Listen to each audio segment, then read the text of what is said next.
Okay, magandang gabi mga kaibigan. Let's keep this intro short.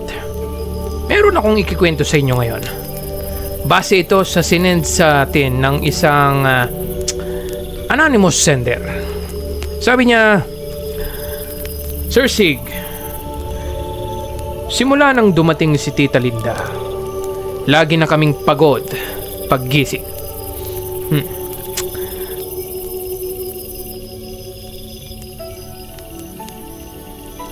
Sir Sig, tawagin mo na lang akong Tina.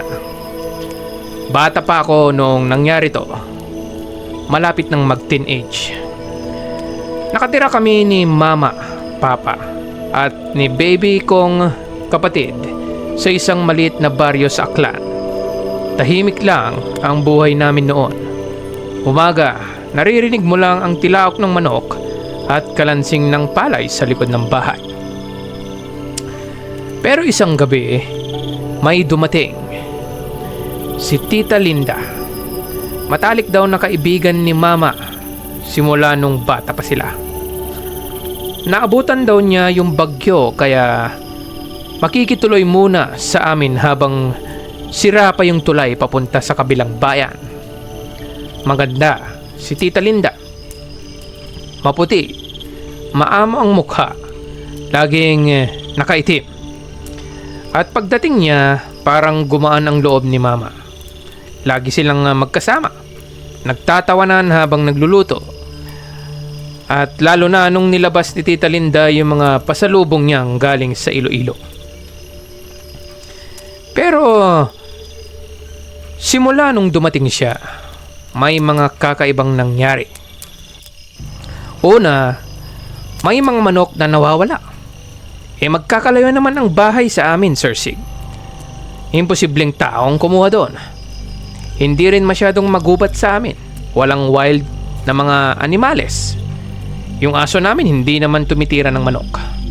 Anyway, sabi ni Papa, baka daw kinain ng ahas.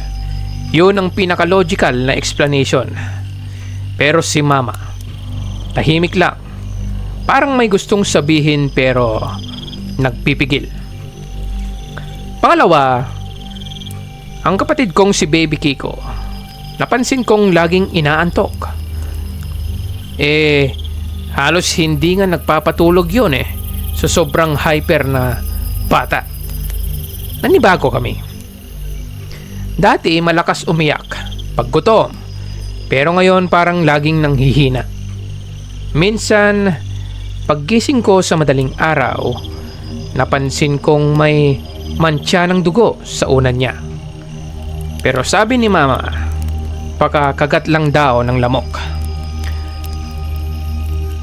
Pero isang gabi, may narinig akong tunog ng mga kuko sa paligid ng bahay. At isang paulit-ulit na tunog, parang may sumisit-sit ng sunod-sunod. Parang mga ganun ba? Parang may gumagapa. Tinakpan ko ng unan ang tenga ko.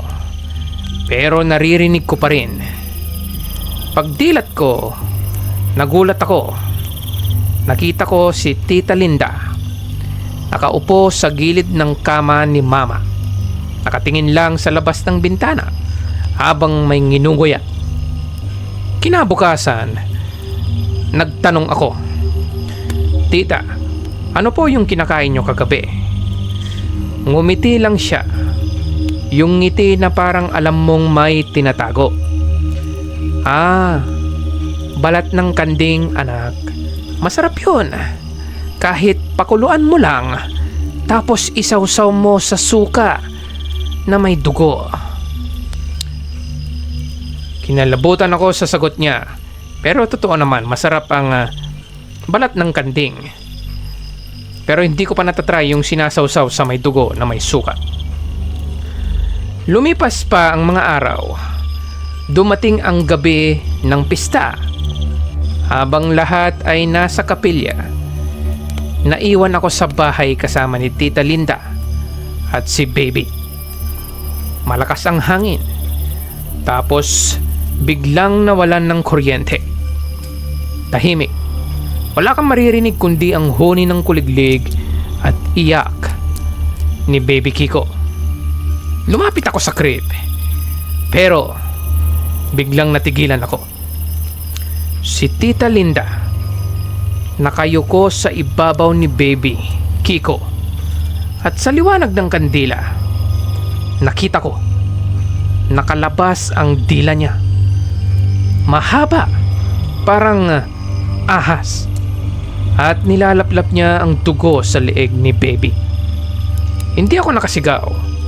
Nanginginig ako habang unti-unti siyang lumilingon sa akin. Yung mukha niya hindi na tao. Itim ang mata, may mahahabang ngipin, at may huni ng parang ganoon na parang naririnig ko noon sa likod ng bahay namin. Bigla kong sinindihan ang nakasabit na rosaryo sa may altar gamit ang kandila. Sumigaw ako. Kahit alam kong dadalawa lang kami ni Baby ang nangdoon sa bahay. Narinig kong bumagsak si Tita Linda. Tapos sumigaw ng sobrang lakas. Parang baboy na sinaksak. Tumakbo ako palabas. Naiwan ko si Kiko sa crib. Hindi ko siya nakuha dahil sa takot. Basang-basa ako ng ulan para humingi ng saklolo habang sumisigaw na tumatakbo. Pagbalik ng mga tao sa bahay, nakita nila si Baby Kiko. Humihinga pa pero mahina. At si Tita Linda, wala na. Bukas na ang bintana at may mga patak ng dugo papunta sa likod ng bahay. Si Mama ay umiiyak lang. Sabi niya, hindi ako naniniwala noon, pero totoo pala. Kwento niya noong paraw bata sila, may mga sabi-sabi na si Linda ay anak ng aswang na mula sa Capiz. Pero ayaw niyang maniwala kasi nga kaibigan niya ito at mabait naman ito noon. Mula noon, gabi-gabi kaming nagdadasal. At tuwing naririnig ko ang tik-tik sa paligid, pinipikit ko na lang ang mata ko, hoping na hindi siya babalik o hindi siya yon. Lumipas sa mga taon, Sir Sig, lumipat kami sa bayan. Pero minsan, pag umuulan ng malakas, naaamoy ko pa rin yung halimuyak ng pabango ni Tita Linda. Yung amoy na parang matamis na nabubulok. Hindi ko alam kung nasundan kami o baka kumapit na sa akin yung trauma sa araw na yon. 30 anyos na ako ngayon, Sir Sig. Hanggang ngayon, hindi pa rin maalis sa isip ko yung pangyayaring yon. Minsan, iniisip ko, paano kung may mental disorder lang si Tita Linda? Kasi nag-search ako sa internet, Sir Sig, at madami akong nakitang ganitong kaso. Yung umiinom ng dugo para daw mabuhay. Yung kailangan niya daw uminom ng dugo kasi naniniwala siyang mas lalakas o babata pa siya pag ginawa niya ito. At yung mga taong kumakain ng mga hilaw na laman. May ganun talaga eh. O kung totoong aswang nga ba talaga siya, si Tita Linda? O totoo ba ang mga aswang? Sana may mabasa o mapakinggan din akong ganito sa channel mo, Sir Sig, na tungkol sa mga aswang experience. Maraming salamat, Tina. At yun nga, ang experience ni, tawagin na lang nating Tina, yung anonymous sender. Totoo nga naman, may mga ganong klaseng kaso na na-search din ako sa internet. Yung iba sa ibang bansa. Parang mental disorder siya na feeling nila essential yung pagkain ng dugo o hilaw na laman. O, na mas lumalakas sila. Ganon. Madaming cases ng ganon eh. Pero anyway, bata pa siya nung na-experience niya to. Pero sana nakapag-cope up ka na sa experience mong yan, Tina. At sana mabigyan ng linaw soon At sana may mag-send din sa atin ng mga ganitong experience para ma-experience naman ni Tina na hindi lang siya yung nagkaroon ng ganito karanasan, di ba? Anyway, maraming salamat sa pagkikinig at panonood. Ito ang Dilaw na Kandila at ako, si Sir Sig.